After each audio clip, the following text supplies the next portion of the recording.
Hey everyone, welcome to episode 23 of the Siriex podcast. In this episode, we talk to Liam Dillon, the owner, and Steve Locklin Front of House at the Boat Inn in Lichfield. We discuss the perils of running a new restaurant, social media, pop-ups, customer expectations, and how you manage them all whilst trying to push the business forward. I really enjoyed this episode. Liam and Steve were really honest and chilled about their experience and their business. Be sure to subscribe to the Siriex podcast. This way, you can get all the regular updates downloaded automatically.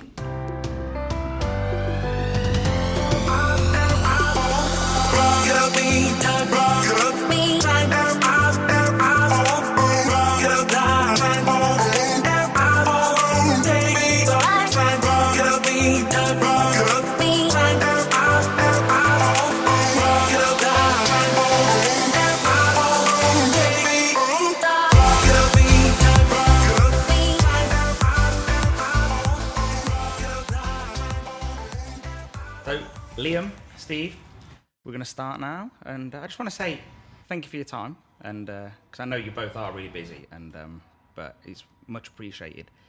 I've always driven past this place, like for years, probably about 10 years, and I recently noticed that obviously it's changed ownership, and then I thought, well, what's going on here? And then you see, because I'm in the hospitality trade, I see lots of articles and stuff, and I think, I better send these guys a letter. I better do an article with these guys. So if you could tell us first, what is both your titles? So, Liam? Right, well, I guess head KP, repairman. Well, yeah, I suppose general dog's body. Pretty much, yeah. Counsellor. No, so I'm the owner and the head chef of here, the Boat Inn. Yeah, that's it. And it is sort of Lichfield, isn't it? It's definitely Lichfield, yeah. It has to be Lichfield, yeah. Because otherwise it's Walsall. Yeah, and you're not having none of that. As much as I love Walsall, it's definitely Lichfield. Lichfield boy. Yep. So. Well, it is outside, it's on the border. No, it's not. It's exactly in Lichfield. Well, there's not many houses around here, True, is what I mean. True. Yeah, so. It's on the way out, definitely. And Steve, your day-to-day occupation? General manager and Liam support, and emotional support. Yeah. So where he's the mentor to everybody, you're the mentor to him. Yeah, the crutch. I think. Yeah. So let's start with you, Liam. Initially, tell us a little bit about your history and what got you to this point. I think a lot of chefs I speak to have the same experience that I did growing up. Parents are working. You stuck with your grandparents, watching them cook. Mine was no different to that really. Were they professional cooks or just? No. It was my nana that I got dumped with most of the time when mum and dad were working. Cooked well, cooked wholesome, meals for the family after work when they got in. Initially when I left school, I didn't think that I'd want to be a cook. Definitely wanted to go to the RAF or the Marines. Went to all the meets, went to all the training camps and stuff, and apparently I was a good candidate, And then I sat down with my parents, being like, "Is this really what you want to do?" I was like,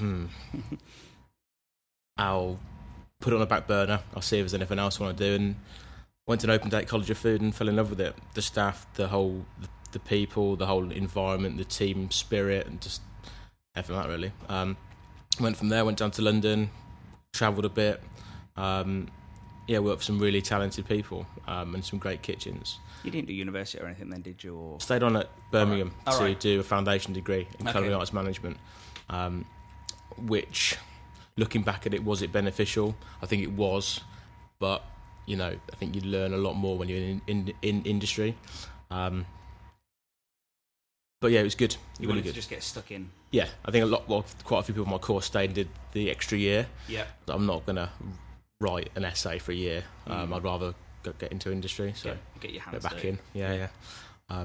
That's it, really. There seems to be a lot of people would say there is some similarities between like armed forces and chefing, like the camaraderie, like the ribbing, like the hard work. I think that, there's definitely transferable skills. Would you say? The work ethic, probably. Team spirit, definitely. I'd say you wouldn't get shot in a kitchen, but you'd probably get... No, probably not. Lots of pranks, but... Yeah. So, Steve, tell us a little bit about how you got started and your journey to this point. I mean, the plan was never really hospitality or catering. Kind of fell into it, really. I'd been to university to do teacher training and came out of that after a while, and then realised that I needed a job. So walked into the Moat House at Acton Trussell. Started there as just a commie waiter. Worked my way up. Within 18 months there I was supervisor. Within 2 years assistant manager. And then after 3.5 years of being there, just decided I wanted to go and see other things in the industry.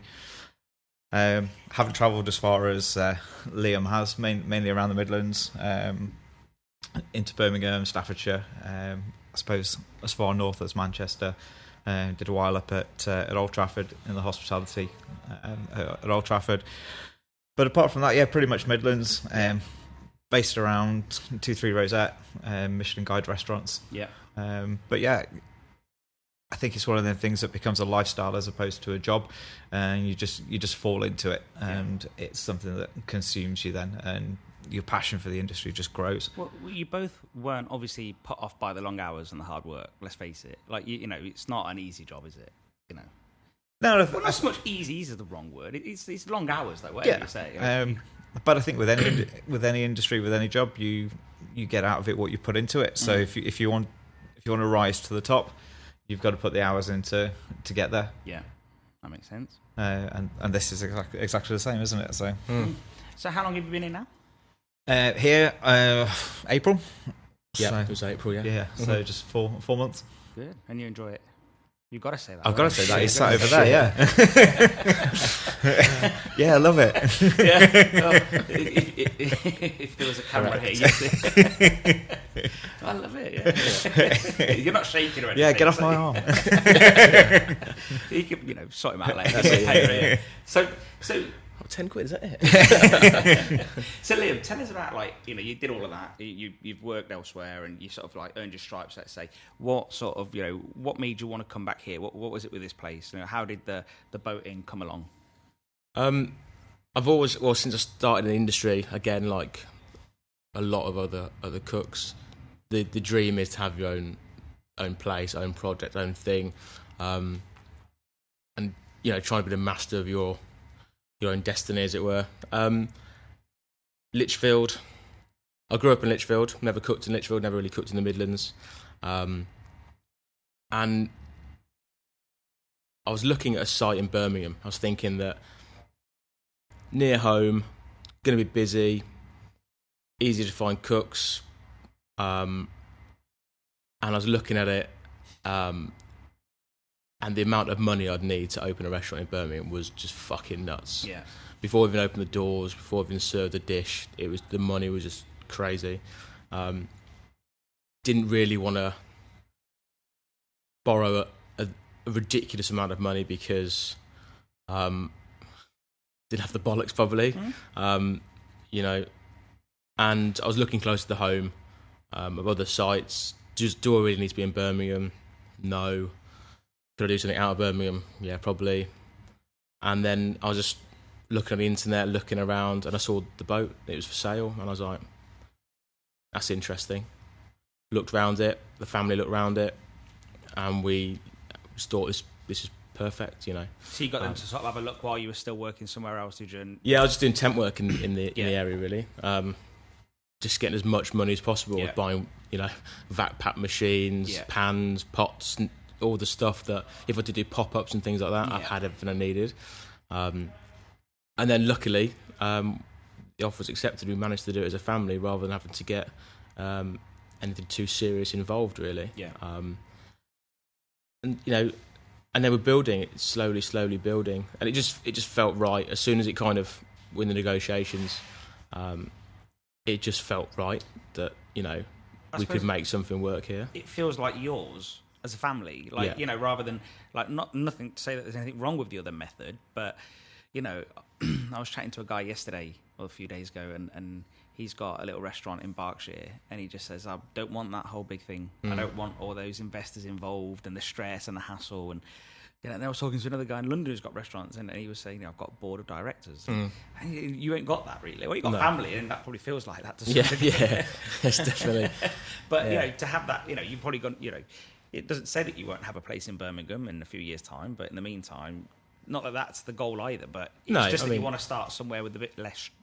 I think it's still stressful. It's still it's like a different stress, isn't it? Yeah, and I think it's more stressful having as a family business, I think, because at the end of the day, if a backer's coming in with a shitload of money, we're like, well, so what? If he loses money, so what? If it doesn't work, so what? It's a different gravy almost being your family thing. Because a backer sort of knows what they're getting into, don't they? They know that restaurants fail most of the time, not all the time, obviously, but they know that if it is lucrative, they can be very lucrative. But it's a risk. They know it's a risk. Whereas with family, you're not going to risk that money, are you? No. It'd be awkward sitting around the table at Sunday dinner, wouldn't it? Yeah, that's it. So Lichfield because it was home, yeah. So Lichfield because it was home, and you couldn't do it in Birmingham anyway because you probably need a translator anyway. So they talk real funny there, don't they? They do talk quite funny. Yeah. My wife's from there, so I'm second the piss. Here's it said to me, I'm Lichfield, like a sprinkling of Birmingham. I've got a sprinkling of Birmingham in me, or something like that. Yeah, it's a nice way of putting it because I'm not too Brummy, I don't think.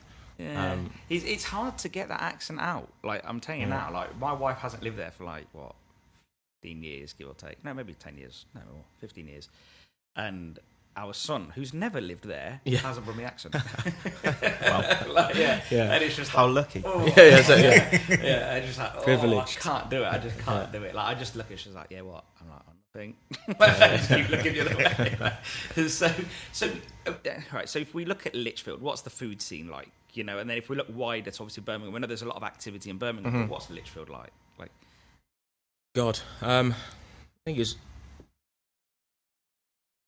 who's it? This described Lichfield or Staffordshire as a culinary desert. Like, there's not really a food scene, I don't think, or there wasn't a food scene.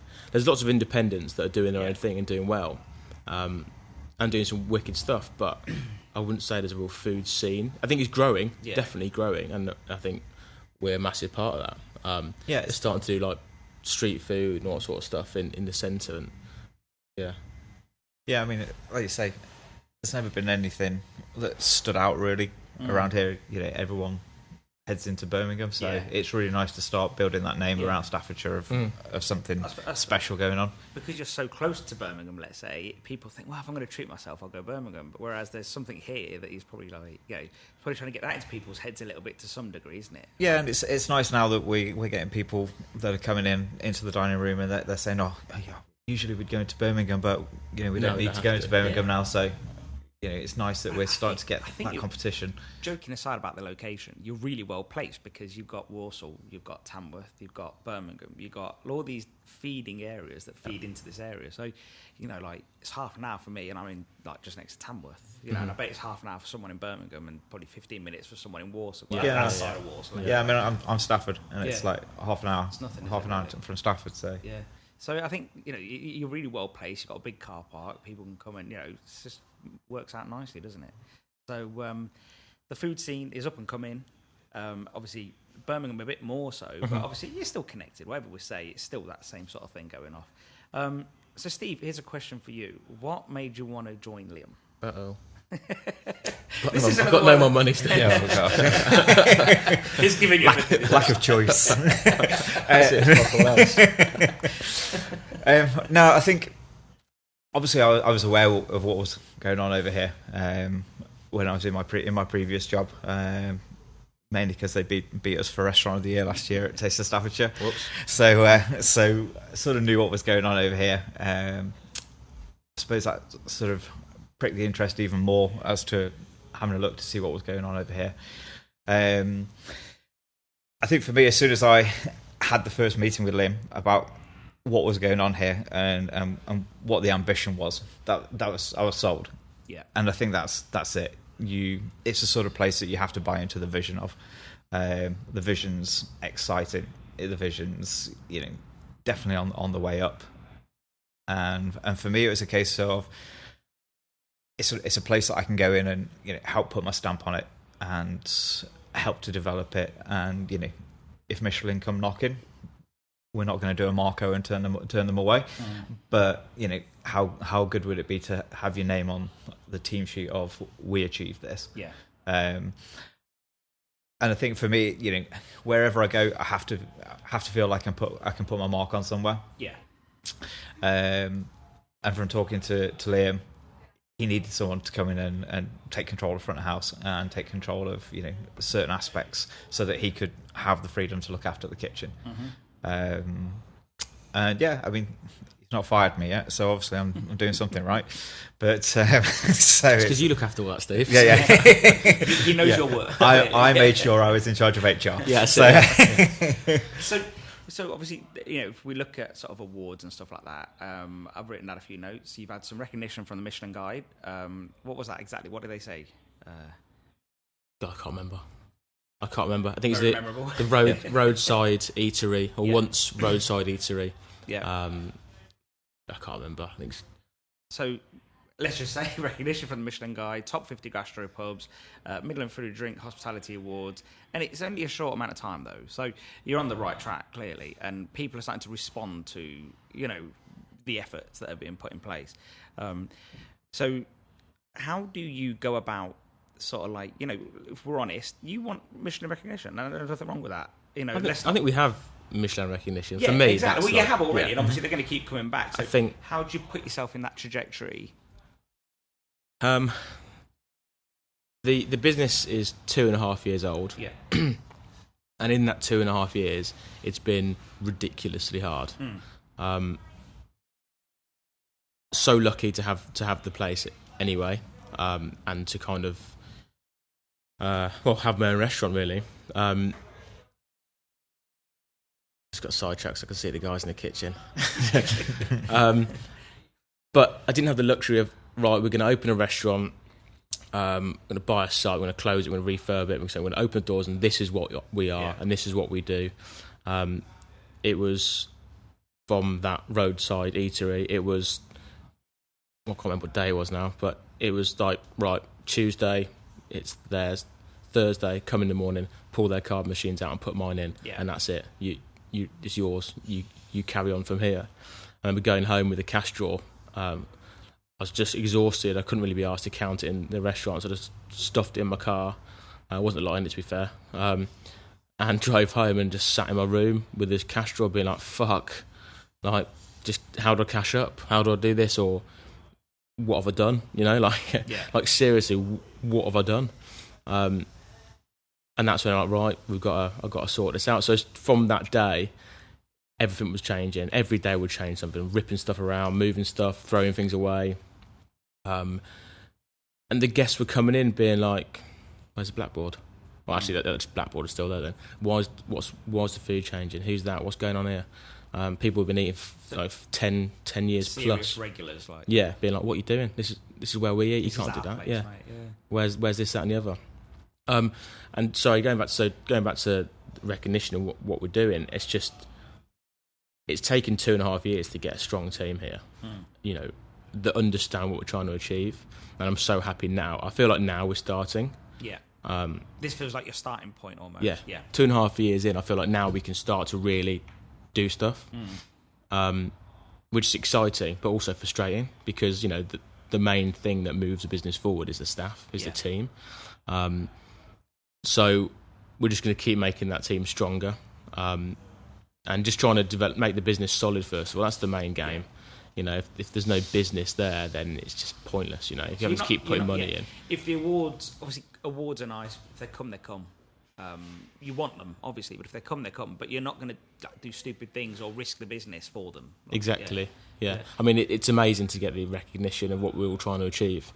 And it just proves that it's worth the time you're putting in. That's the biggest thing. The guys like, we were in, fine dining or independent or whatever. And the guys are like, fucking hell, it makes sense. Like, we're working really hard, and sometimes, you get bad days, you get really bad days, and obviously you get good days. Oh, it's worth it. It's worth it because, you know, people can see what we're doing, and you know. How would you describe the menu? I was about to say confused, but that's just me. That's just you, isn't it? I think there's intricate dishes. Mm-hmm. There's how can I word this? How I really want to word this. I think there's something for everybody, isn't there? If you want a fairly simple dish, then you can do it. But if you want the full experience, obviously we've got the tasting menu. I think there's grown up dishes on the tasting menu and on the menu that some people don't get. And you know, Give us I've an seen example. that. What would that one be that you can think of? Well, one that will split the crowd straight away is foie gras. Yeah, always. Yeah. So from the ethical point of view. Yeah, yeah, yeah, and just probably people either like it or you hate it. I think as well. More people like it. Yeah, I was going to say. But I love it. Yeah. I think it's brilliant. The French have been using that method for years and years and years. I don't think it'll ever go away. The ethical foie gras, is it as good? Don't think so. There's no pain involved. Straight away, people are going like that. Like, it's true, isn't it? I know it sounds awful, but it's fairly true. Like, you know, and that sort of dish, some people get it, some people don't get it. Like, is that a course? Is that really, you know? Or we do a fish dish with a consomme, apple consomme. Some people don't get it. And then there's other stuff that's, you know, very safe. We've got a beautiful crab dish. You know, we do steaks for, you know, Chateaubriand between two, rib beef between two. so there is an eclectic mix there. There is, Cause definitely. you've got like your steak, like you said, which is a very safe space for people. Like I told you that earlier. Yeah. For men especially, steak is like a real safe space. Yeah. Like I have steak and chips. Like, That's it, done. But then obviously if you do fancy being a bit out there, you've got, you know, lots going on there as well. So, so I always think sweetbreads make me laugh, actually, because I think people eat them and don't have a clue what they are. Yeah. What are they? Glands. No, you eat them all the time, right? Yeah. Yeah, and probably scampi, langoustines. How many people don't even know what they are? Yeah, and yeah. get freaked out by it. So do you see like a problem? Like, I've been doing a bit of research on you guys, and I noticed that some people said that, you know, they find that. Well, no, I think some people are confused that you know, if a table of four come in, for argument's sake, and I saw this classic on TripAdvisor, 3 people have. What's that? Well, you'll find out. That's TripAdvisor. That's that website we ignore. That's on Steve's job. Yeah, that's it. Yeah. So you know, 3 people have a la carte, and no, 3 people have tasting, and 1 person has a la carte, and then wonders why they get 5 plates and you have 3. And and why they're waiting so long. Yeah, and why they're waiting so long, or they felt and you'll probably know this because he doesn't deal with it, but someone felt patronised. Oh no, I saw it. What are you on about? Like, what?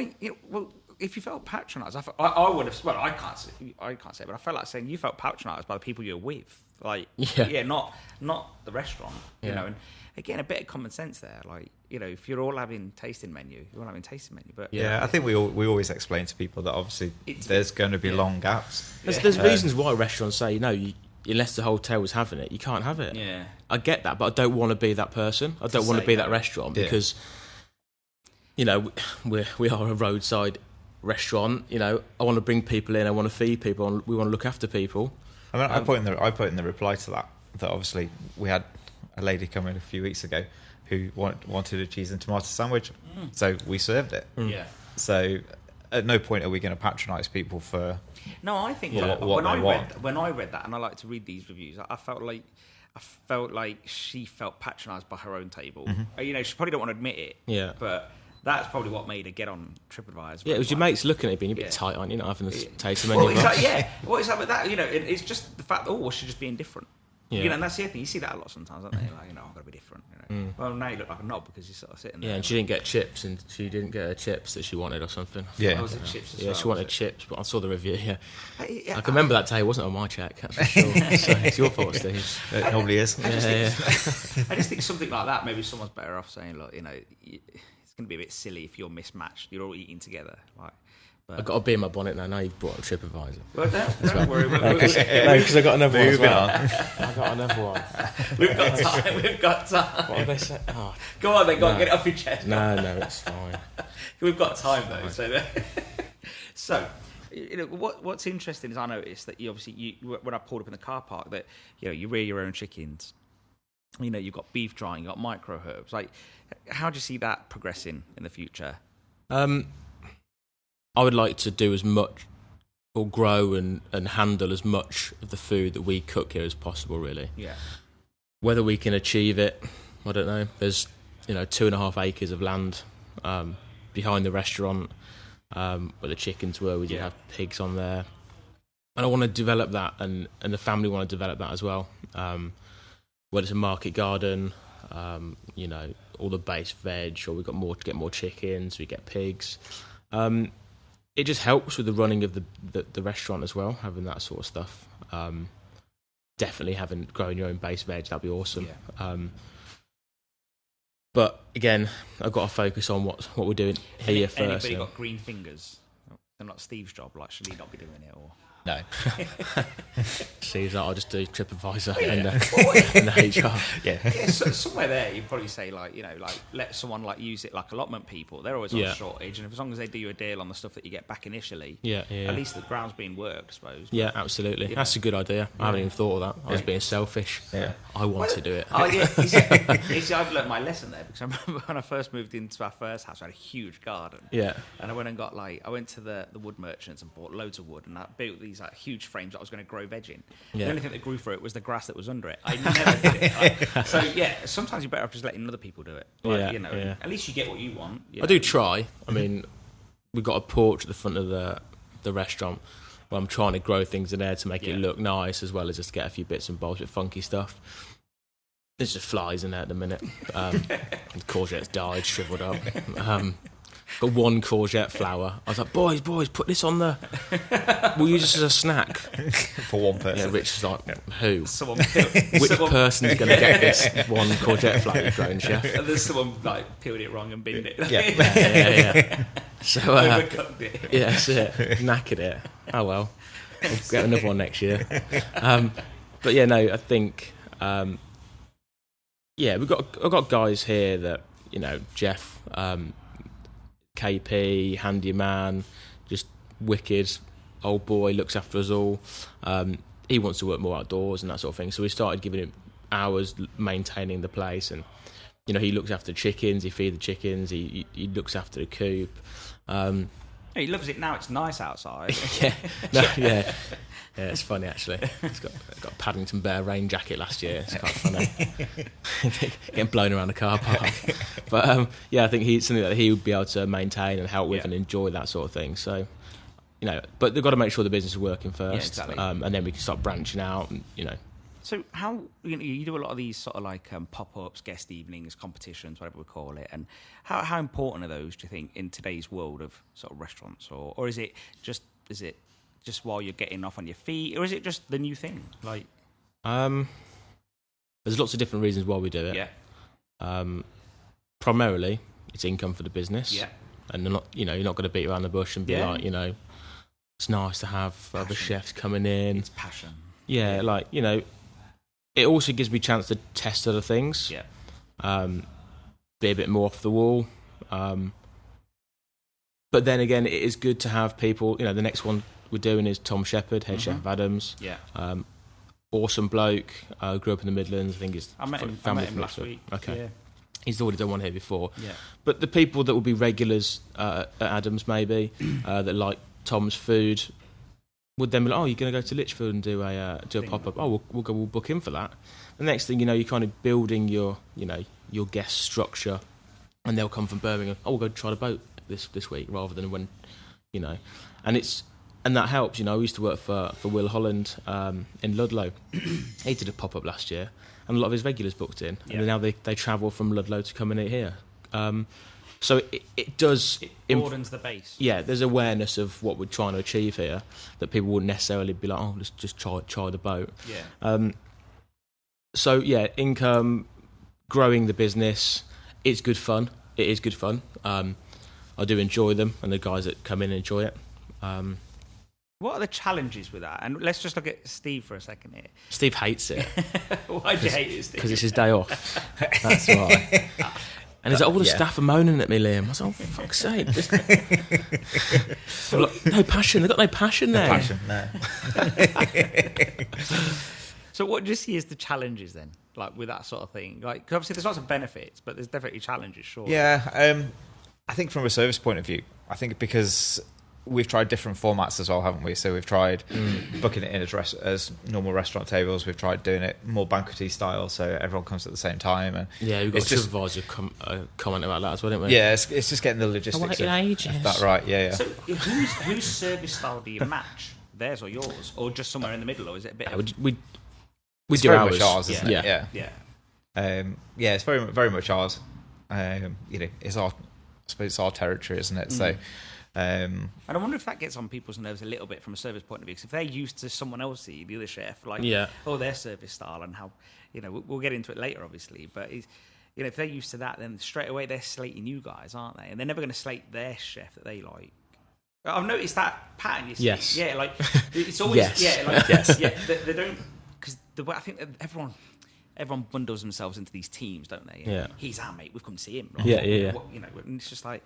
And I saw, and the scores definitely reflect that as well. So. Yeah, I think so. Like the comments I read on that were very much like, and I wonder, how do you get over that? Because obviously this is going to be a regular thing. So how do you get over that? And but obviously then some people do come back, so they do become fans of you guys. So they do obviously like your food and the setting in the restaurant. So there is some conversions there, isn't there? Yeah, I think it's just about telling the truth as well, isn't it? So I mean, there was one from a previous one where they complained about the wait on food. They complained that Liam hadn't been to say hello and things like that. So we just pointed out that the reason they'd waited so long for desserts was because they were taking up the chef's time having photographs taken. So and I saw that and I like that. Actually. Yeah. It was a bit of a dig, no doubt. Yeah. But it was meant to be. And it was respectful but firm. Like, and I thought, well, I'm not being funny. Like, I like how people get involved in the whole restaurant scene and all that. Yeah. But, you know what? I don't want to go in the kitchen at home, let alone at a restaurant. I get it, but it's just can I walk around the kitchen? Why?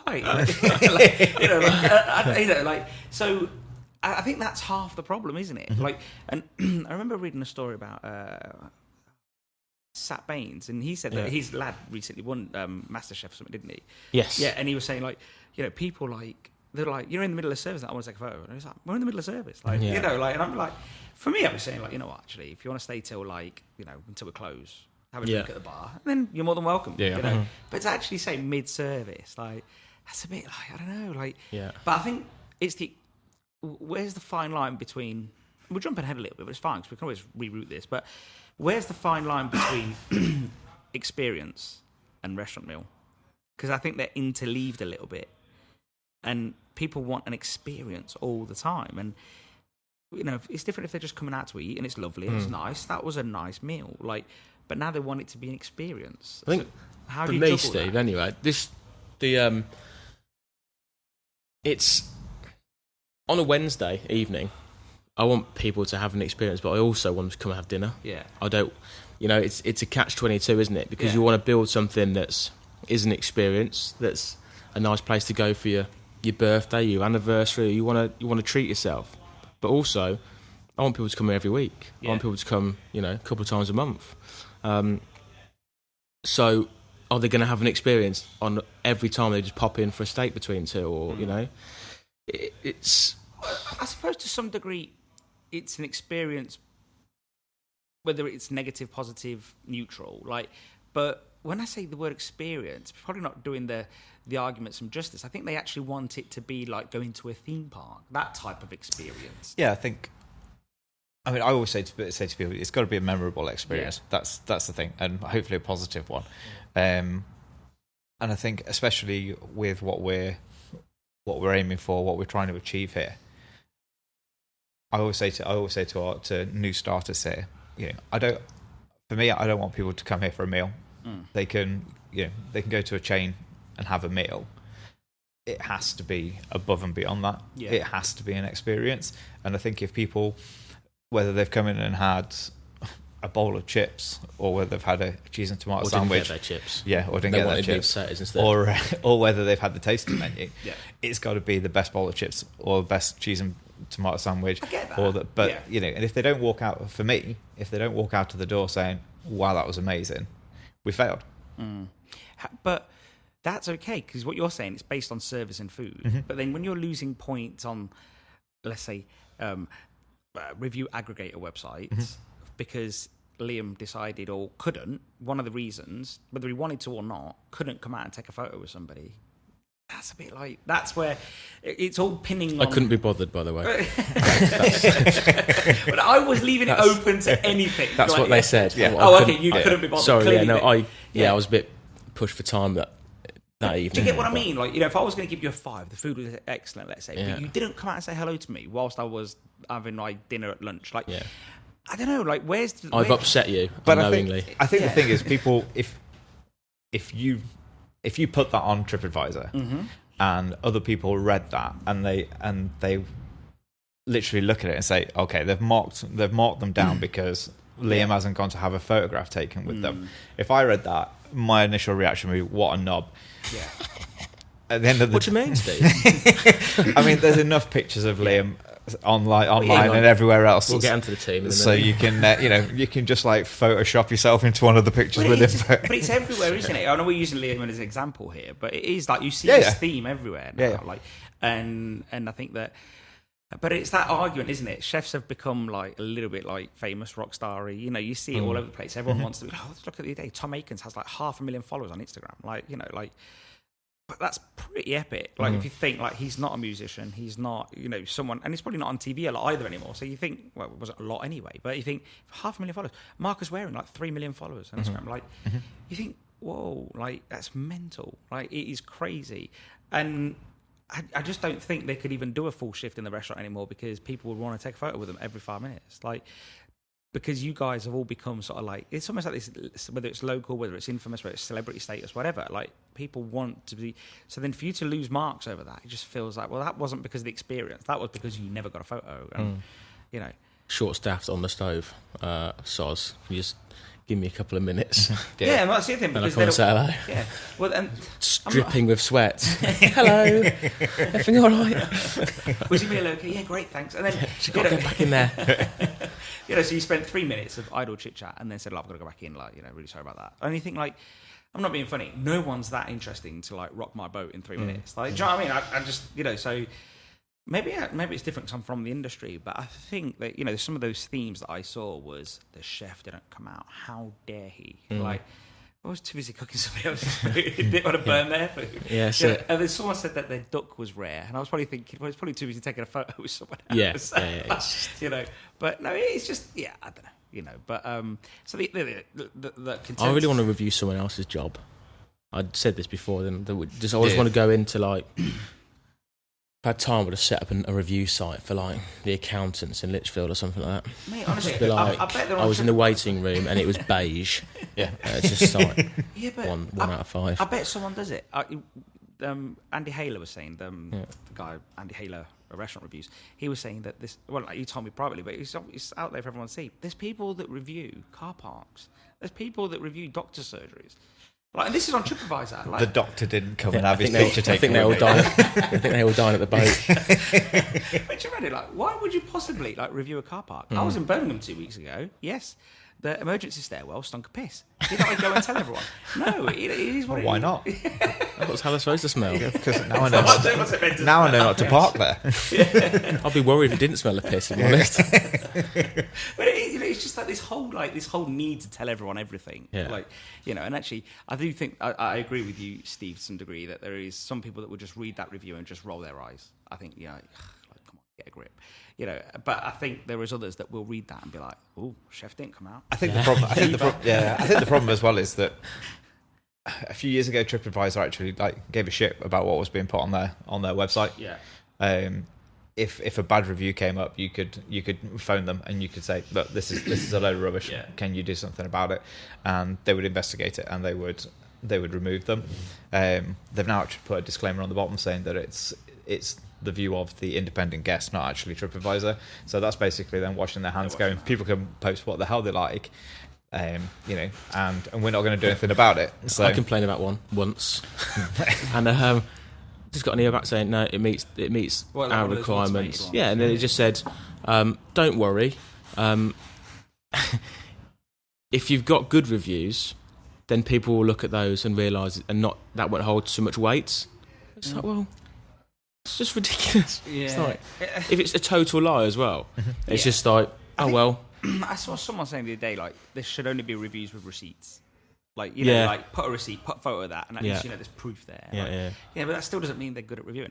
And opinions are like arseholes, everyone's got one. Like, it doesn't mean they're good. Like, you know, so I think that that's where you're going to sort of come, like, you know, unstuck a little bit. You know, if they put photos up and prove certain things, you don't mind so much. So I think someone's nailing someone's to the wall in the kitchen. Someone's crucifying someone. Talking about bullying in the workplace. Yeah. Next topic. So we conclude that the guest evenings are very important. It helps broaden the base, but it also has its own challenges. Yeah, Absolutely. Yeah. So, and obviously, so my next question was, although we diverted a little bit, but it's interesting working with like different head chefs. Like, do you not get all like stressy that they're in your territory or anything? Like, you just sort of learn, just as it is. But they're mates anyway. Most of them are mates. I get it. So like, Yeah. Most of them are mates. Yeah. And by that you don't mean that, Steve. And by that, just to so it's not that you hate certain. Yeah. No, friend, Tom Shepherd, friend. No, it's good, and it's nice. You know, it's a way of kind of meeting other chefs as well, because you know, obviously you got the same interests as well. You know, you're all doing the same thing. You all work really hard, so yeah, it's just nice to have a chat, have an evening, cook with them. Who would you love to have here? Like, who would I love to have like, cook? Guest chef. Like, I don't know. I did one with Will Holland last year, and he's doing one in October here again, and it's awesome. Yeah, he's an awesome bloke. Is he the one that got stuck in traffic and you had to do the dessert? No, that was somebody else, and their followers didn't like me because I didn't take a photo with them. That's gross. But yeah, it was awesome because that's it. Really, probably will. Yeah. I just love it. It's wicked. Love it when he comes, He's just like I've always, when I worked with him, loved it. I think I nearly cried when I had my notice in. Yeah. But I needed to move on. Yeah. So it feels like you're going back there with him. Yeah, it's just wicked. He's a great guy to have in the kitchen, and all the guys that used to work at the Cass, or with Will, for Will, wherever it was, all came back as well because he now is in Jersey. He's coming over, and I was like, I'm coming to cook as well. I'll come in the kitchen. So there must have been about 10 of us in the kitchen, not doing a lot. Because we all wanted to get involved. All chatting, everyone feeling the buzz. Yeah. So people are now sous chefs, head chefs all around, and just come back and just peel one carrot. There's enough of us, so it's like, sweet. How many people does it take to do the carrots? You hold the peeler, I hold the carrot. We all started like 8 in the morning for the evening, and just like we're just drinking at 12 as well. Beers came out. It's a nightmare. So if anyone that's ever reviewed you is listening to this is why the service was so bad. Yeah, that's why it's slow. Chefs are really chatting. So I don't think you can open a restaurant these days without having a social media presence. Again, what are the pros and cons of that? And if we throw that over to you... What a shame. What a shame. So, Steve, we'll throw this one over to you initially. What are the pros and cons? I think, obviously... I suppose for the cons, one more job for Steve to sort out. Yeah, one of the big pros, obviously, is it's effectively free advertising. Yeah. I think, especially in the age of Instagram, it's such a great way to get your food out, and people can see what you're producing. And I think different social medias are useful for different things, and obviously different demographic.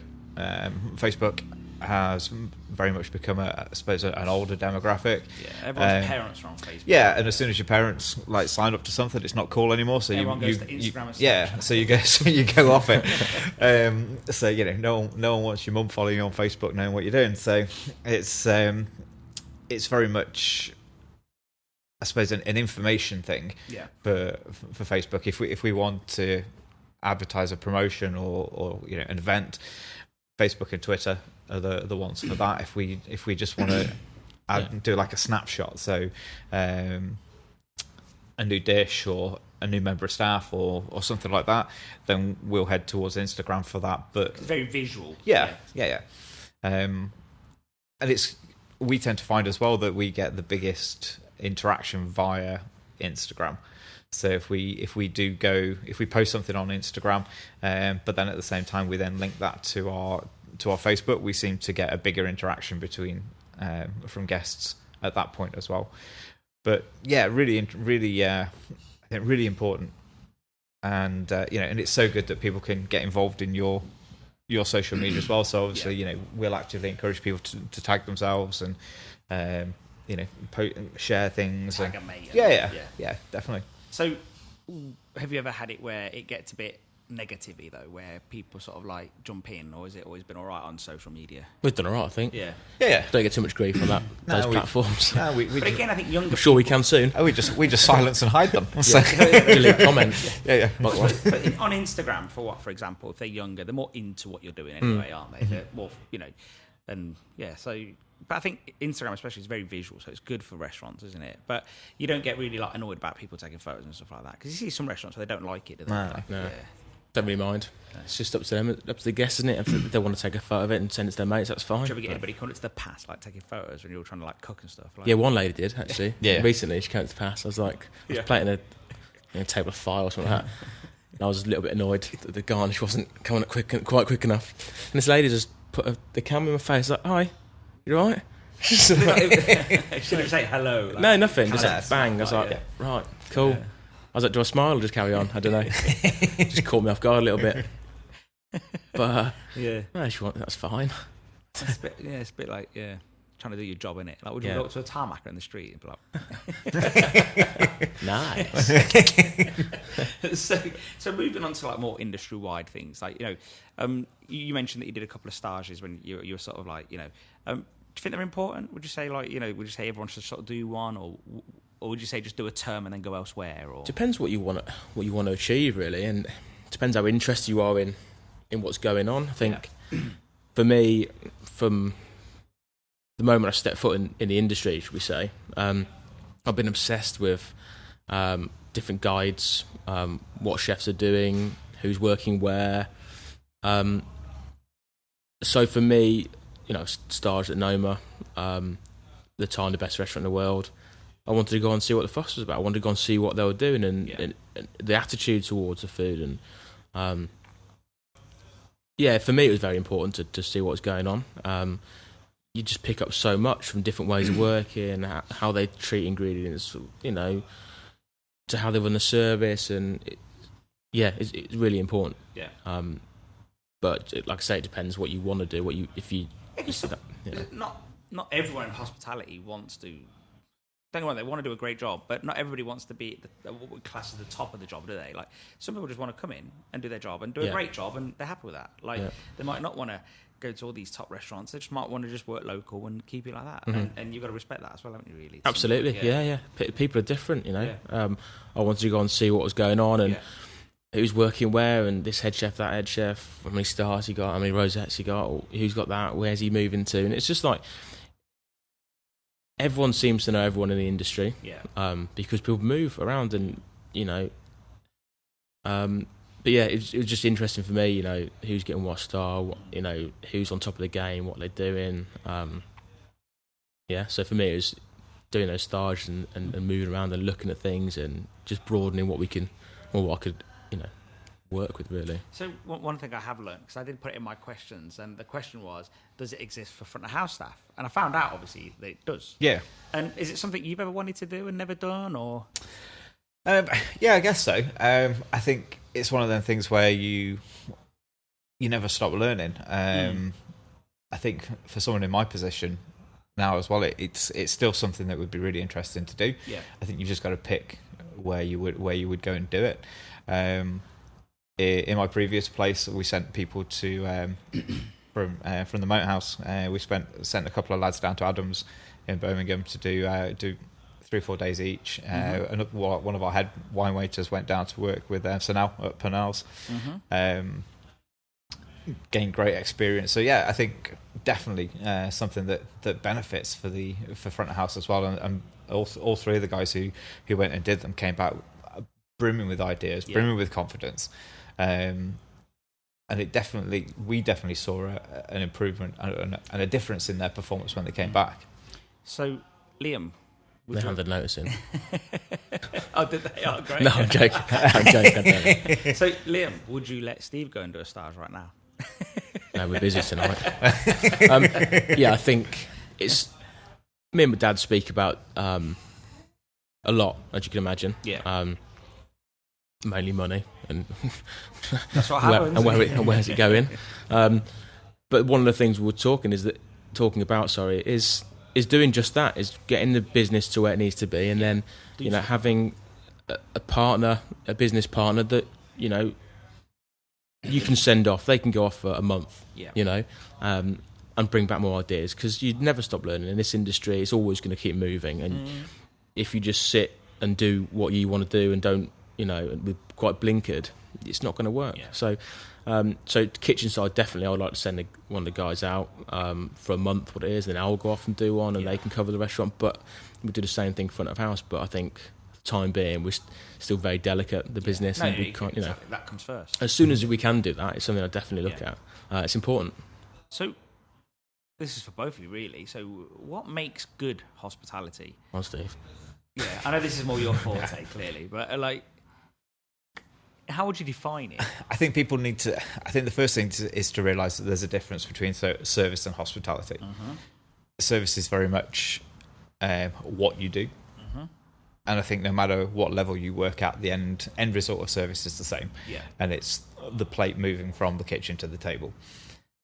The big difference is hospitality, and that's how you do it.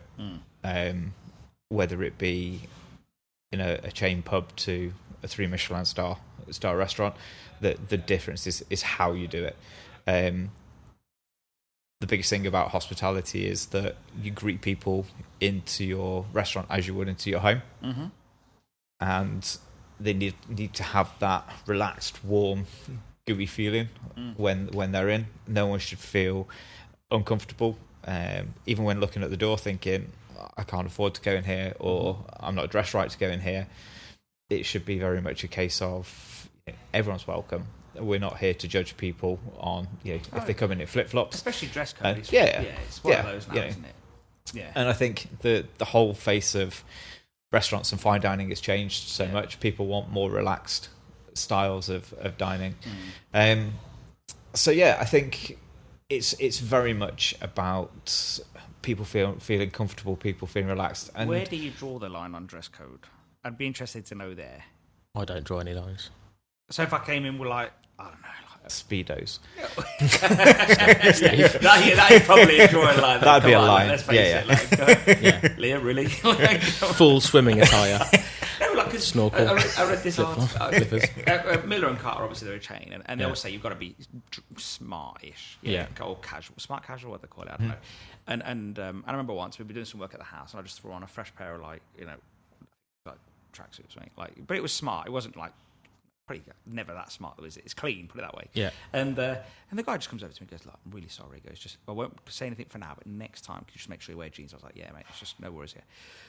But then I remember seeing a story about it a week later, and there was this guy that had the sad face in the local paper, that whole sad face, and he was like, "Oh, I'm a diabetic. I had to eat," but he was wearing these really baggy, really ripped basketball shorts and a basketball vest, and clearly he was a basketball fan, and they were ripped, and and they just said to him what they said to me essentially, look, next time you come in, and he was really offended by it, well, that's for next time though, and so there must be a limit somewhere, or is it wear what you want but don't wear a hat at the table or a cap, or I think more often than not, if you're going out to eat, whether if it's a weekend, you don't want to feel underdressed, so I wouldn't go out in joggers on a Friday night, Saturday night, because people around me will be won't be wearing joggers. Yeah, they'll be smart. So it's kind of it's peer pressured. Yeah, exactly. That's what you're guided by, I think.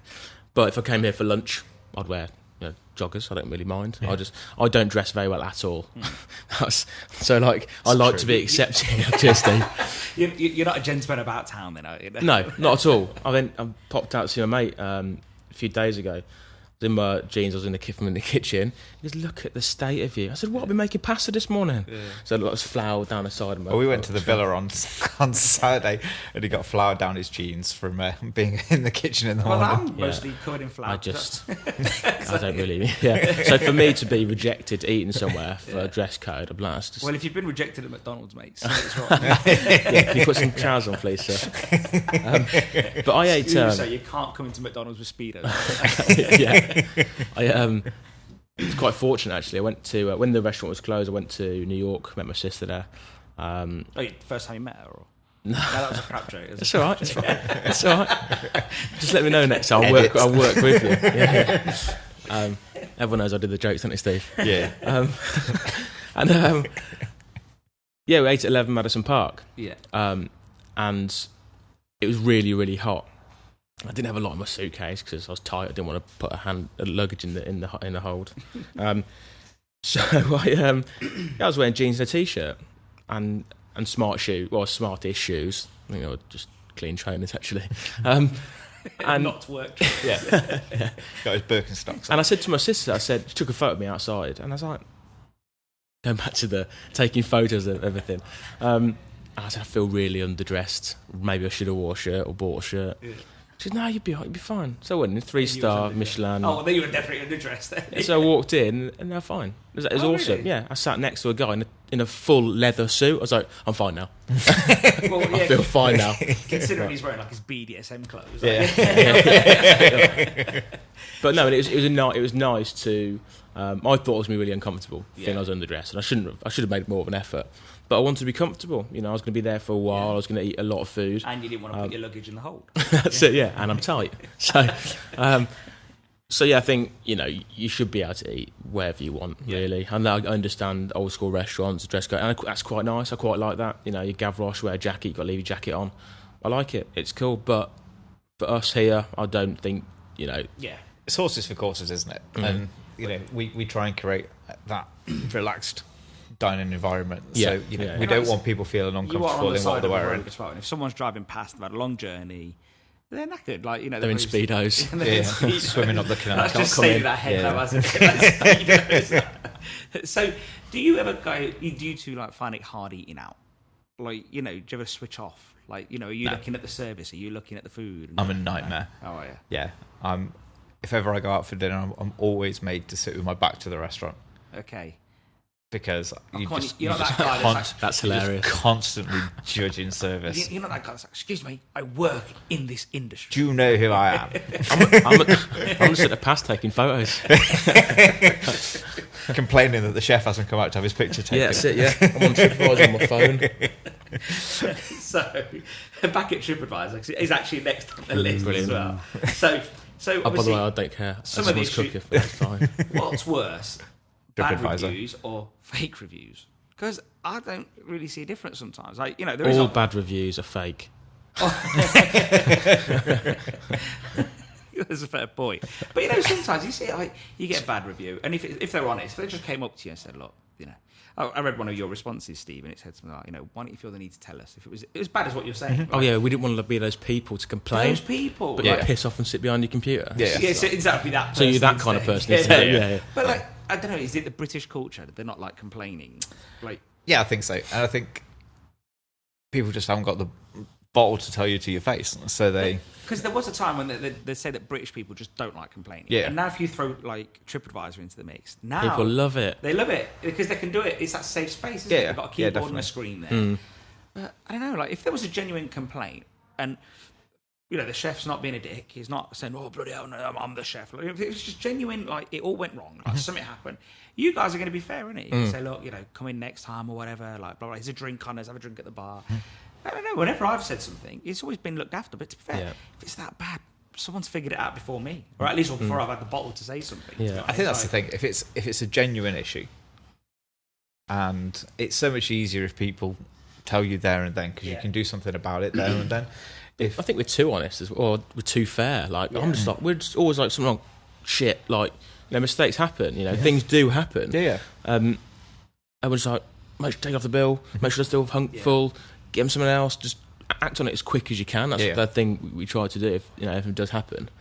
I've read a lot of books about this, and there's a really good book about enlightened hospitality, and it's Danny Mayer called, and it's Setting the Table. And if you've not read it, I'll get you a copy. It's really worth reading.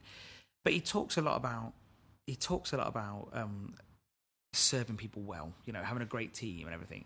But no one ever touches on what do you do about this negative side of the industry, people giving you bad reviews. No one ever talks about that. But I don't know if anybody knows how to tackle it. That's why, I think, like I say, if it's genuine, I think it's important to enter into a dialogue with them. but not online and not open. No, either. And find out what the genuine problems were.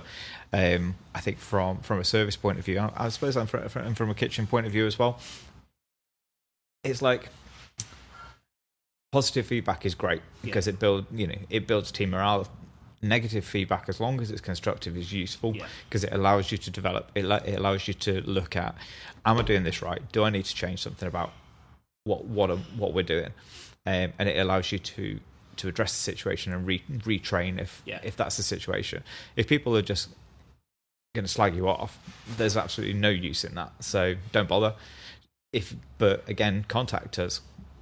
Phone us up, email us. Pop in and talk to us over a coffee and just say, like, this wasn't quite right.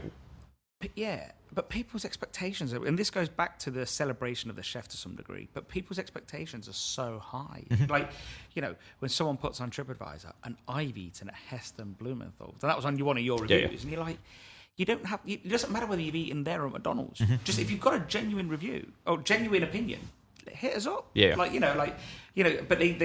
everyone. And it goes back to everyone wanting this experience, So how do you give them the experience they want, but the one that you're also willing to give comfortably?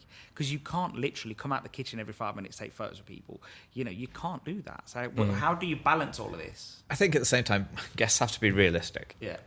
And you go but they don't want to be. You go to dinner at Heston, and he's got an army of chefs in the kitchen. So Heston, or Ashley Palmer Watts can float around the dining room and talk to people and talk to guests and have their photographs taken. But Liam's got 5 but in the kitchen. So they've also padded out the experience and the receipt, so they can afford to have all those chefs there while they walk around and go, oh, hello, and it's experience. And I think I was chatting to someone the other day, and he says, look,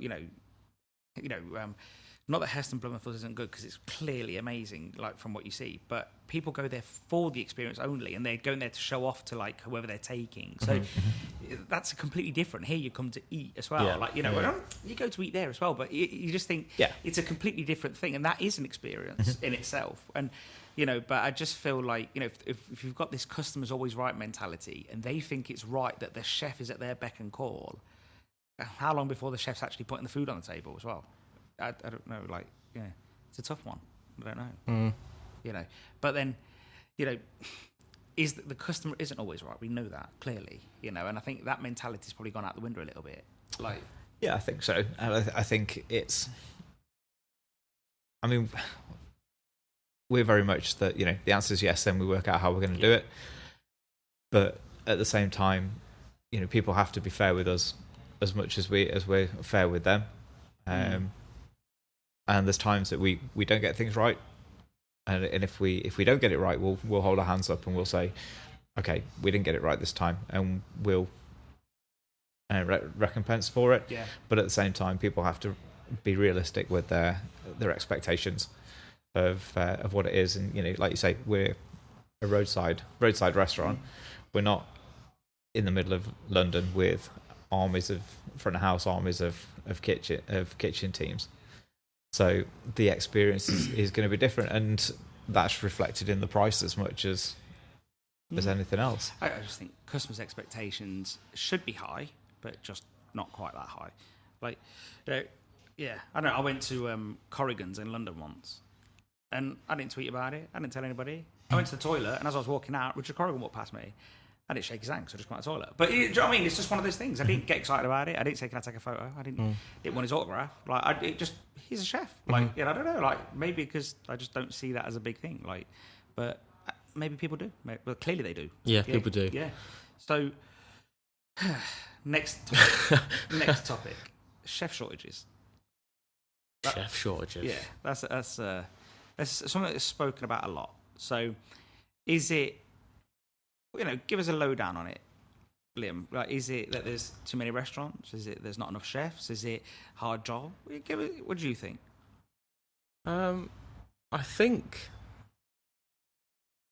like I say, everyone's got an opinion, so here's mine. I don't know, if I'm honest. I don't know. There is a shortage of chefs, whether it's because nowadays people don't want to work as hard. They know it's a shit lifestyle. Don't know. It's I've struggled, obviously, trying to get the kitchen team strong, and we're lucky now to attract people that understand what we're trying to achieve. But I was still working with people that wanted to be here and were here, and I was trying to coach them through and work side by side with them to make them what I needed, or to do what I needed them to do. Yeah. I don't know if it's chef shortages or no, I don't know, that's wrong. There's definitely a chef shortage. Everyone knows it. But you get people like in London being like, "Oh, there's a chef shortage." Well, maybe just a smaller pool of people that want to be at that level, and get screaming, or get shouted at all day long, and work in the kitchen where the atmosphere is just horrendous. You don't know. It's complex, yeah. It's there's a lot of reasons why there's less chefs around. Yeah. And I think to some degree, I think some people want to be self-employed, like yourself. Mm-hmm. Yeah, so that's one thing. Some people might think, I don't want to work for somebody all my life. Well, I want to do my own thing, and that's to some degree that was you. And then there's other people that think I don't want to be shouted at all day long. Mm-hmm. What sort of job? So you turn a telly on now. The last 5 years, every channel there's a cookery program, or there's a celebrity chef on. I don't know if people just have the preconception it's easy, it's cool, it's easy to do, I'll just be a chef, and then they get into industry like, fucking hell, what, 18 hours? And they just stop their leave, and then you can't find the people to replace them, or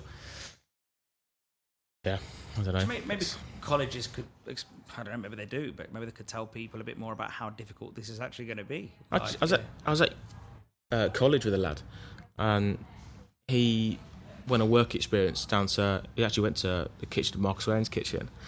So jealous, and I was just like, before I went there myself, and he quit. He went for a summer job, I think. He went just to work there for summer, and he came back and he said, I left. I was like, why did you leave? He goes, the hours were ridiculous. I said, you want to be a chef? You're on this course to to carve your way and understand how to work, and then you're going to go into industry. He's like, yeah, but I thought people were massively over-exaggerating about the hours. What?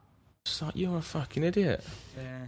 That's just, I don't know. So then maybe that guy will probably go into, 9 to 5, in a nice job, development chef, whatever it is, but he wouldn't be in a kitchen. I know development chefs, and they work equally as long hours. I think there's hard work wherever you go. I think if anything's worth doing, you're going to put the effort in anyway.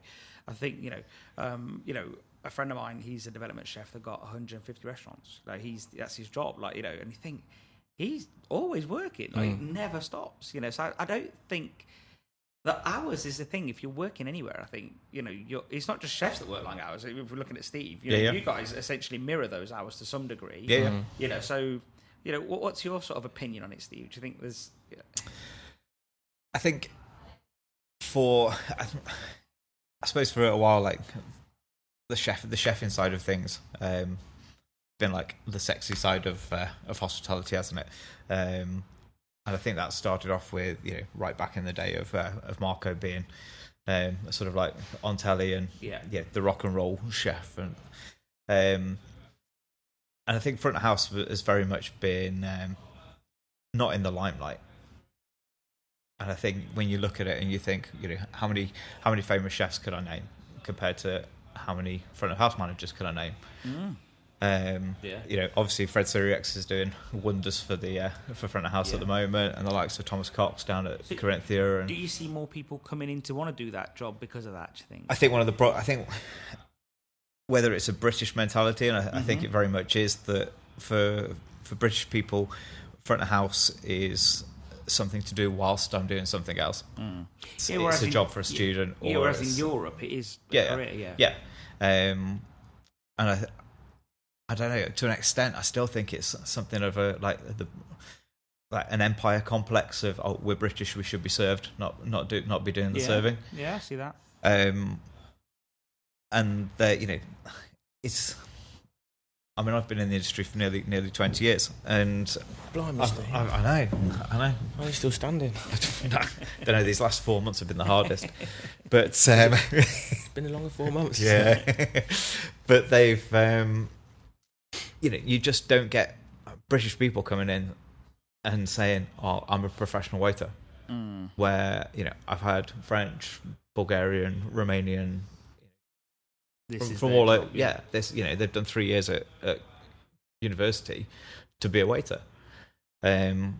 For people over here, it seems very much that it's something to do whilst I'm studying to do something else, and it's what can we do to make it more attractive? That's the thing. Well, yeah, I don't know. Can you make it be more attractive? It is what it is to some degree, isn't it? Like It is, yeah, and I think people have. I suppose it's long hours.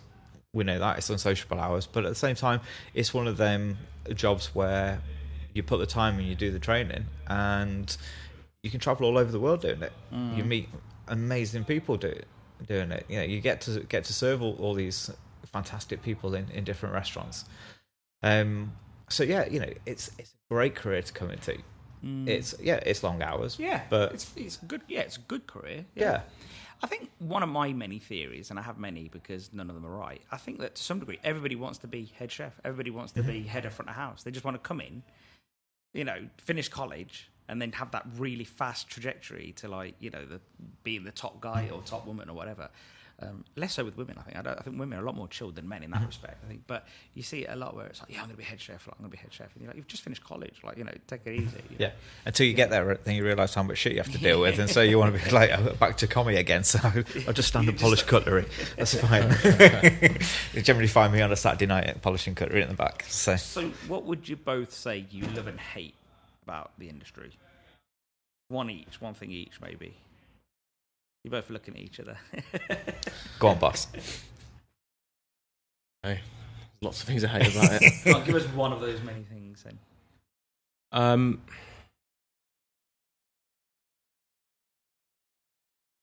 I think I said the general public before, but maybe I shouldn't say that again because that's quite a. Well, your customers are going to think you don't want them. Yeah, exactly. That's going to be that's right. But I think it's the whole. You're there trying to make a living, trying to do everything you can to make people's experiences the best it can be. And you can't do everything for everyone. You're not going to float everyone's boat, excuse the pun. You're not. It's just not going to happen. And that's difficult. That's difficult to take, So that's the hardest thing, I think. Okay. That's what I like about the industry, just how you put on a pedestal and everyone can throw stuff at you. That's just. And the bits you like? Bits I like. Team spirit. When it's good, it's really good. Working with. I haven't the luxury of being able to work with fantastic ingredients. Just the whole thing. I'm in love with food. I'm in love with the industry, really. So when it's right, when it's good, that Saturday night when you're full capacity, everything's firing, everyone's going. It's just there's a good feel about it. Yeah, it's brilliant. Yeah. Steve? Yeah, I think I think quite similar. You unrealistic expectations. You give none of us go into a service to give a bad service. All of us are doing everything that we can to do the best we can. No one goes into service forgetting to put the chips through. No. This bowl of chips is really getting those there, isn't it? And I think it's like I say, it's just that unrealistic expectation. Yeah. Everybody wants what they want, and we try everything we can to do what we can. So to do a cheese sandwich, that's pretty extreme, isn't it? In a restaurant like this, yeah. Not like you can't do it. Clearly, you can do a cheese sandwich. But It just needs to be approachable. Yeah. It needs to be inviting. Nobody wants a restaurant that's dead all week and then busy at the weekends. That just doesn't work. It's just not sustainable. Exactly. So, Michelin-star restaurants putting on really, really great value lunch menus to get people in to go, because people think that I can't go there, I'm only in my jeans, or I can't just pop out of work and have lunch because, that's a bit too casual. But all the restaurants that I know that are quiet midweek want that casual, you know, approachable. You know, you need to be approachable. Yeah, that's what I'm trying to do here. You know, yes, we've got really nice chairs, as you said earlier on, but you know, that doesn't make us fine dining. That doesn't make us posh. That just means we want to look after you when you're eating your dinner. It's just, you know, so. Yeah, I don't know where I'm going. That's fine. That's fine. So just ambling down a road. What was the thing you did like about the industry, Steve? Or was it just that? Don't get me started. I think it's that. For me, it's the opportunity to create a special occasion for somebody. And I think it's, you know, if people are walking out buzzing because they've had a great night, and you can sit back at the end of the night and say, we created that. You know, that's their feel good factor is because of us.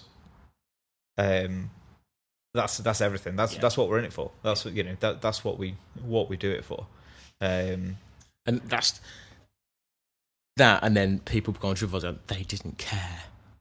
You know, or they made me feel, you know, it's just bad, or the chef didn't come see me, and you're busting a nut to make sure everything's right. And it's well, you feel like that. We're obviously not trying to make it. Yeah, you're not trying to water down their feelings, but you didn't put those feelings in their head. Like, you know. So I think that's the thing. It's their feelings. It's not based on fact, is it? It's feelings. Yeah, and I think that's all anecdotal. So, I mean, a lot of. I mean, luckily we don't get too many negative reviews, but so TripAdvisor's pretty solid. Yeah, but a lot of the reviews that I've written over in the past as well, and here, I always go down the line of, I'm sorry you felt like that. Yeah. It's not a case of you know, that makes sense. We've screwed it up. It's a case of that's how you felt. Yeah.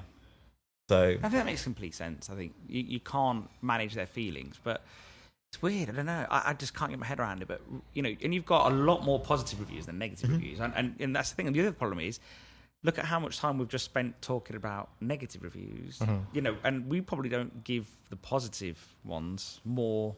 We should shine a light on those a bit more, shouldn't we? It's a shame. Yeah. It is a shame. Because you've got like a 4.5 or 4.6 or whatever on TripAdvisor. So if you think that's a lot, that the proportion of fantastic reviews massively outweighs the negative ones. But it's those negative ones that ruin your day. Yeah. Why?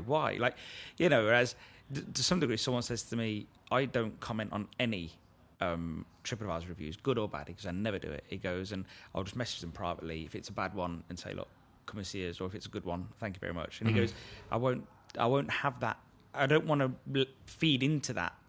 You know, beast, yeah, because it is people. Well, they want a reaction, don't they? You see some people that I want a reaction, like you know. So, but someone put on Facebook the other day. No, someone put on Twitter the other day a TripAdvisor review, and then they tracked it back, and then they found them on Facebook, and they said they were completely opposite. So the TripAdvisor review was blah blah blah, didn't like it, and on Facebook checked in, really love it, it's great, took photos, and it's like, but they were the same people. Yeah. And you think the photos were the same, so the photos on Twitter were exactly the same. You think, sorry, on TripAdvisor were the same as Facebook, and you think, oh, like it's just weird. And again, it's just like people want a reaction, like you say.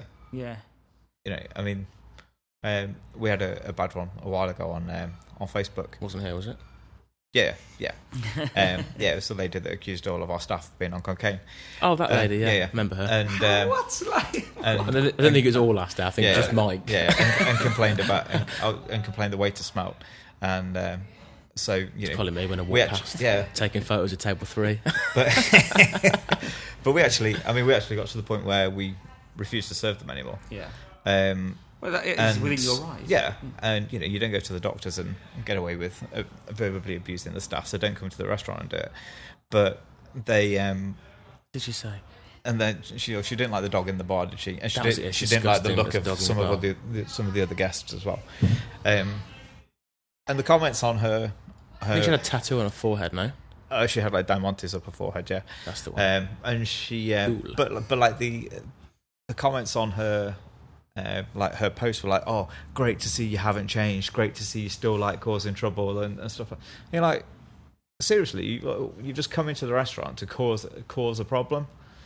So why? Yeah, and this is like, just to be clear, it's a really small percentage of your customer base, but it gets on your nerves. Yeah, It's just you know, but it's just like, you know, and Cyrus Toddywaller, he's got a restaurant in London. And he goes.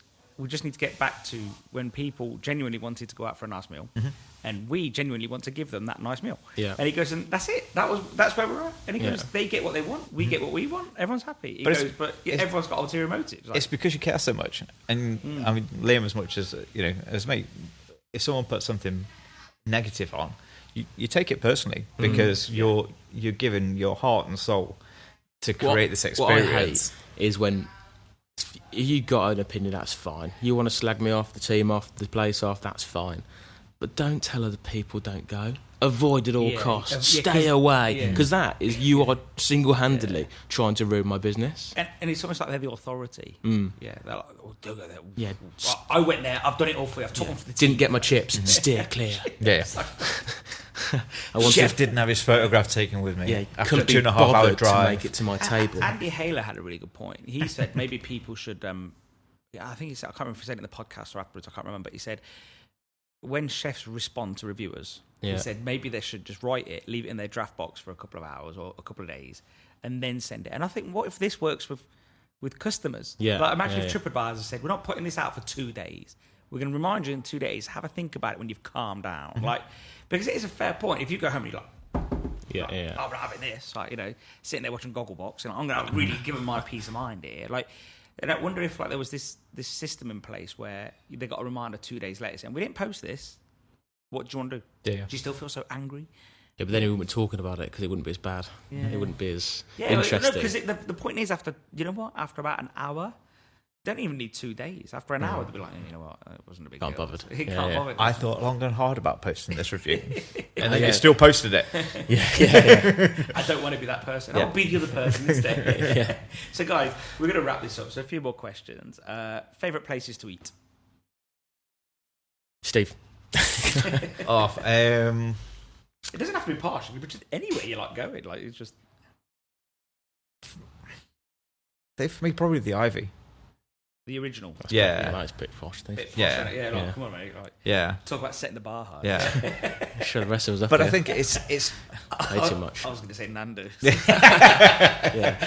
No, I think, but it's really good. It's very grand, comfort for but it's a fantastic environment, beautiful place, but go and have cottage pie. Yeah, I saw them making it. I went downstairs. I was in their kitchen, so they're making we went to test the batter there, and you see them doing the cottage pie, getting it all ready. And cottage pie in a posh restaurant like this. Yeah, fish and chips, cottage pie. Just very easy fish pie. Although I'd rather go Jay Sheeky for a fish pie, but yeah. So the Ivy for you, Steve? Yeah, I think so. Yeah. And you, Liam? You've got to go on, Nate. Can't you just say? Yeah. I just fly to New York. Probably any independent. There's a couple of independents in Lichfield I eat at quite a lot whenever I do go and eat. But when I'm in London, probably a nice steak restaurant. Myself and my girlfriend go to Hawksmoor. Nice. Yeah, that's good. It's all good. Again, it's nothing crazy. And you never, when you go there, they might even give you a 4,000 bottle of wine on accident. Oh, yeah. You've got to see that. No. Yeah, I think someone bought like a £40 bottle of wine, and they gave them a 4,000 bottle of wine on accident. Yeah. Imagine that. That's a P45 accident. No, they didn't. No, the guy said, you know what, we all have bad days. I saw him, he tweeted it, because we all have bad days, and it was just take it on the chin. Like, they took it on the chin. So, yeah. Fair enough. Yeah, it is what it is. But big company, it's what it is, you know what I mean? But who do you both think is really killing it at the moment? Wherever, it could be like a mate, someone you just see. Who is it that you really like? Who's killing it? Dave? I don't know. I'm just, at the moment, I'm quite self-absorbed with everything we're trying to do here. Yeah. The guys in Birmingham are always strong, and it's around the corner, so obviously looking at those guys all the time. Who would you say in Birmingham? And Tom Shepherd's doing extremely well at Adams. You don't hear a bad word about the food coming out of Adams. Genuinely awesome bloke as well. So, Brad Carter, he's just doing all sorts of funky stuff.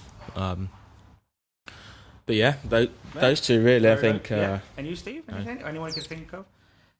I don't know, I suppose, I see it from different sides. Obviously, I tend to look more at the service side of things.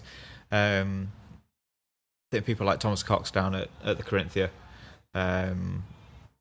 just an inspiration to front of house people. Yeah. His attention to detail, his whole work ethos of the team spirit that he like puts into his places. Absolutely legend in front of house. And this may be the same sort of question, but who's not killing it? no, we're going to stay away from that. Yeah. That could be like another 45 minutes. So, but who's been like an inspiration to you both? It could be in the business, out of the business. It could be anything. Who wants to go there first? I'll go first. Go on. Inspiration for me, parents first of all. Mm-hmm.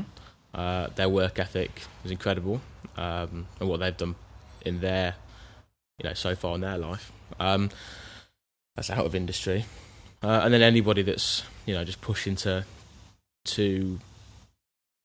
make their dream reality. Really, there's a lot of people doing it in the industry that it's a hard industry to be in.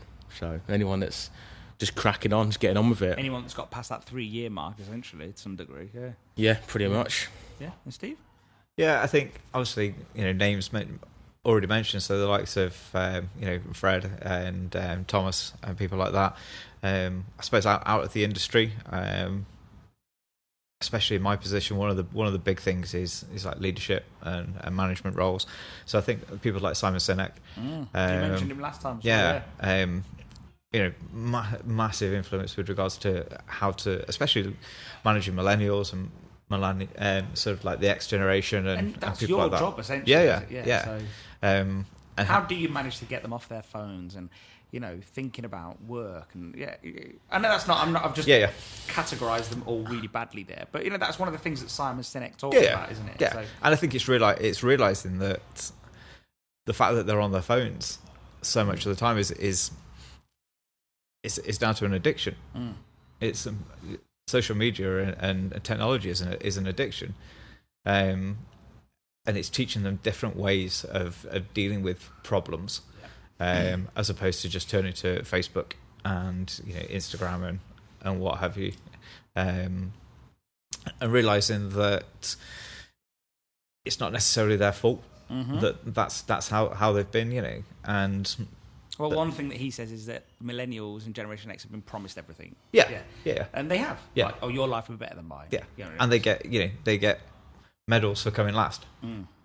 Well, straight away that devalues the medal. I don't know if you've ever heard of a guy called Joe Rogan who does podcasting, and he's the biggest podcaster in the world. There's no doubt, like absolutely massive, and he's into MMA, and and he talks about the fact that schools have taken away first place, second place, third place. Everyone's getting a medal. You're playing football. We're not counting the goals. Why? Kids need to know what it's like to lose. Like this whole thing of like, and I do wonder if this all feeds up to these entitled, not only staff but customers, which we have been talking about. Yeah. It's that entitlement. I'm entitled, and My niece got a certificate from school for attending school for 85% of the time. Wow. Well done to her. And you're but like, still, congratulations, you've done your job. Yeah. It's like you saying, well done, you came in 5 days this week. Yeah. It's like, okay. So, well, that's what you're meant to do. So, and it's, again, it just makes unrealistic expectations. Yeah. I've got a young boy and I've got two, and one of the things I don't do is like, say if they lose at something, I'll never say you should have won, you're the better team, because if they were the better team, they would have won. Like, I don't mean to be mean. Like, it's just we're constantly trying to build people up, but you can't do that by losing. If someone, I'm sorry, it's the way of the world, isn't it? Yeah. Like, if your TripAdvisor was the opposite way around, which would be really depressing, you wouldn't have a business, and then if you went bankrupt, you couldn't say, well, it's everybody else's fault. Yeah, and that's the point, isn't it? Like, it's this whole like entitlement thing, isn't it? So how do you manage to get staff, like, to make them realise that they've got to turn in? It is their job to do X. It is their job to do all of this. Like, I think it's very much trying to getting people to buy into the vision and realising that they have responsibilities. Yeah. I think they've got to realise that they play a vital part in the team. Yeah. And if they don't play their part, there's a detrimental effect to the team. Yeah. It's the old thing of, everyone's a wheel in the machine, aren't they? So if you don't perform, somebody has to work twice as hard to cover your bit. But at the same time, and I think especially in this industry, kitchen and front of house, it becomes very quick. There becomes a very quick build-up of resentment if you're having to carry somebody, because everyone has to function to full capacity. Otherwise, the machine doesn't work. Yeah. And also, if they don't turn in, they need to know that you let us down. Yeah. You're not going to get. But also, and there's going to be consequences. Yeah. Which they're not used to. Yeah. So they would just instantly think, you guys have really been unfair here. Mm-hmm. I only never turned in 3 times this week. Yeah. How dare you talk to me like that? Yeah. Yeah. And do you think parents, I don't know if you employ a lot of young people, but do the parents interfere? Do you ever get parents say, well, don't talk to my kid like that, or don't go in for a week, or we're going on holiday and don't tell you anything? Do you ever get any of that, or is it? I don't think we really do here, do we? I mean, no. in other places, yeah, definitely. You've seen that before, yeah, definitely. And in other places, I've invited the parents in and spoken to them as well. Wow. And, literally gone along the lines of, well, do you think this is the right way to do it? Wow. We're trying to teach them responsibility for their job. And, you're whisking them away on holiday without letting us know. Yeah, exactly, yeah. So, would you do that in your job? And they wouldn't. Well, no. So why do it in ours? Yeah. But, it has to... Everyone has to be responsible for their actions. Yeah, that's true. So, I think I know your answer already, but what are your book recommendations for anybody? Book recommendations? Could be anything. No, I can't read, so I'll just listen to podcasts. The accounts. The accounts books. Yeah. All right, then, so what podcasts? No, I listen to... I've only started listening to podcasts because of you. No, I'm joking. Because I started to drive a bit more now. My girlfriend lives quite, 2.5 hour drive away. I thought you were going to say 2.5 miles. That's a long podcast. And I'm tired all the time. So I usually wind the window down, turn the music up really loud, just to keep me awake. But then I just thought, why don't I just listen to podcasts? So I started listening to Nightcap by Paul Foster. And because I'm engaged and thinking about it, I stay awake. Yeah. So it's not that I've fallen asleep before. No, but when you're doing journeys, sometimes you do the last few miles, and you think, and you're nodding a bit. Yeah, I've got it. I don't remember the, Yeah. And usually it's at night as well, so it doesn't help. Yeah. So yeah, started to listen to the podcasts. I don't really. No, I've just started really. Okay. So but books. I mean, obviously recipe books. I've got a nice collection of recipe books. What's your favourite one? 11 Madison Parks cookbook. Stunning. Just the whole book stunning. Bains, very, very good book. Yeah. But yeah, I don't really... Who was I saying to the other day that Mike works front of house? I said, he just, on his break, he's having a little read. I'm like, you just look really relaxed. Yeah. It's nice to find time to have a little read. But I've never thought, got home, I'm going to just have a little read. Yeah. I just... EastEnders in bed usually, but EastEnders, so depressing. How can anyone watch EastEnders? Sends me to sleep. My wife won't let me watch EastEnders with her because apparently I narrate stupid things all the way through it and ask stupid questions like, "Who's she? How long's she been in it?" Just go to bed, right? But I just want to watch Netflix. I just want to watch House of Cards or something. She's like, "No, you're not. I'm watching EastEnders." Yeah, no. All the cook shows. I've never felt depressed, but I imagine watching EastEnders is a very similar feeling. Christ, I don't think I'm depressed. I think I'm coping all right. I've got a happy soul, so I'm all right. I think. No, it's not. It's not. My girlfriend's dad thinks I've got an addiction to EastEnders. I think I might. Look, each to their own, mate. I'm not joking. We are. No, I don't. So, Steve, what's your book recommendation, mate? I think, I suppose, industry-wise, Fred Siriex put a book out last year, I think it was, The Secrets of Service, which was like really, really interesting. Really interesting read. And then, anything by Simon Sinek. Yeah. Leaders Eat Last, and Managing the Millennials, and things like that. Really, really useful. But I suppose Richard Branson's books as well. Yeah. So they're really, really good, and just to know how he built the business from there. But yeah, anything to do with the industry. Simon Sinek's an interesting guy. I've watched a lot of his YouTube videos. Yeah. Just you just get drawn in. And Yeah. he's so right. Uh-huh. And although his explanations are they do, if you don't think about them, it almost is like I'm feeling sorry for the millennial, but it's not. He's just giving you a way around it, how to deal with it. So, and I guess I suppose he's kind of like leading on from a few years ago when like Stephen Covey out the 7 Habits of Highly Effective People. Again, like, life-changing book, massively. And I've got that on audiobook. And a real eye opener of looking at how to deal with people, and I suppose the big one being like seek first to understand, then to be understood, and that helps you a lot with working with people front of house as well, and how to deal with guests, because you find yourself asking a lot of why questions. Yeah. So why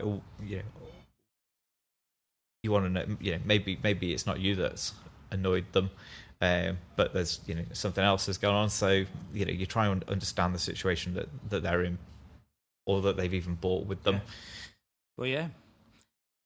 Well, I think on that note, guys, I think we'll end it there. I think we've touched on a lot of great topics, and anything else you guys want to say before we go?